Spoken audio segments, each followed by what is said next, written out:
Ngayon naman para po ihatid naman na po sa atin ang nilalaman ng 5 AM weather forecast ng Pag-asa. Makakasama po natin si weather forecaster Hener Kitlong. Good morning, Mr. Kitlong. Good morning, Amor, at ganoon din po sa lahat ng sumasubaybay ng Panahon TV. Mr. Kitlong, sa mga oras na ito po ba, nakalabas na po ba ng ating Philippine Area of Responsibility itong si Bagyong Emong?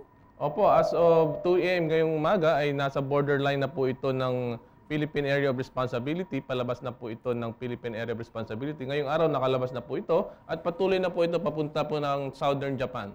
Ayan, mabuti naman po at nakalabas na ng ating PAR itong si Bagyong Emong na medyo matagal din po nating binantayan at nagpalakas po dito sa hanging habagat. Pero ito naman po, kagabi naman po, tuluyan naman pong nabuo itong cloud cluster sa binantayan natin sa western section ng ating bansa sa pagiging isang ganap na low pressure area. So sa mga oras na ito naman po, ano po ba yung mga detalyeng nakalap ng Pag-asa tungkol dito sa sama ng panahon na ito? Well, ako makikita po natin dito sa satellite image, narito po yung low pressure area sa may kanlurang bahagi ng ating bansa o West Philippine Sea. Kung makikita po natin, medyo nag-intensify po ito. Pero as of now, isa po itong low pressure area. Subalit, base po doon sa mga numerical model na ginagamit natin, within 24 to 48 hours, may possibility po na ito ay maging isang bagyo. Sa ngayon po, ay wala po itong epekto sa ating bansa. Subalit, napapalakas po na itong southwest monsoon. Kaya't magdudulot po ito ng mga pagulan. So after ng pagkalabas pala nitong si Bagyong Emong, meron na naman tayong inaasahang panibagong bagyo dito sa ating bansa. Kaya po ayan mga kababayan, maging tutok po tayo sa mga ulat panahon. So nasabi nyo nga po na ito pong LPA natin nandito pa rin po sa ating bansa. Ano po ba ang magiging lagay ng ating panahon ngayong araw na ito? Ano po yung epekto nitong LPA sa ating weather condition? Opo, ito pong low pressure area na minomonitor natin ngayon ay magpapaibayo, magpapalakas southwest monsoon. Kaya't asahan po natin na ang Metro Manila, Central Luzon, ganun din po ang Bicol Region, Mimaropa at Calabarzon ay makakaranas po yan o direktang maapektuhan ng southwest monsoon. Kaya't ito po ay magkakaroon ng mga pagulan. Yung nalalabing bahagi naman po ng bansa, magiging maulap po yan na may mahina hanggang sa katamtamang pagulan at pagkidlat pagkulog. At sa inyo po mga ulat panahon lately, meron na po kayong mga nababanggit na mga monsoon rains. So ano po bang pinagkaiba ng monsoon rains sa mga typical na rain showers na ating nararanasan? Ano po bang katangian nito?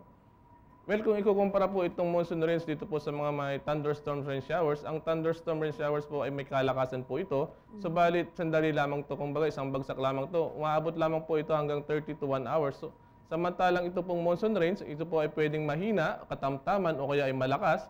Subalit may katagalan at tumitigil po ito. Nagkakaroon po tayo ng mga pagulan, mga 1 o 2 oras, tapos titigil po ito. And then after an hour naman, magkakaroon ulit ng mga pagulan.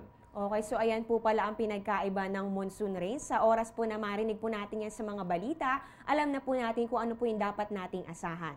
At ito naman, Mr. Kitlong, 10 araw na lamang po ang nalalabi at magtatapos na nga po itong buwan ng Hunyo.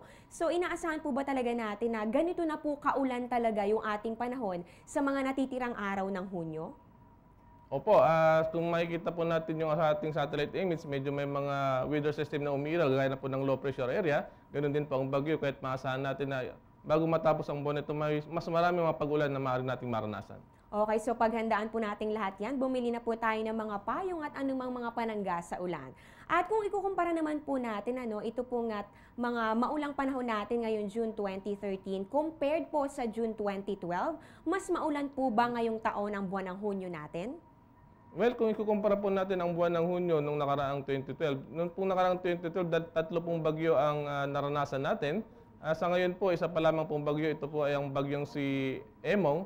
Subalit may possibility po na baka mabuo po itong low pressure area at ipangalan po nating Pabian. Kung ikukumpara po natin yung dalawa, maaari pong halos parehas lamang na maulan ang buwan ng Hunyo. Ito naman po para naman sa ating mga kababayang mangisda, meron na po ba kayong nakataas ulit na gale warning para po sa araw na ito ng Huwebes? Well, bagamat nakalabas na po ng Philippine area ang bagyong si Emong, nahahatak pa rin niya itong southeast monsoon at medyo naapektuhan pa rin po ito pong karagatan natin.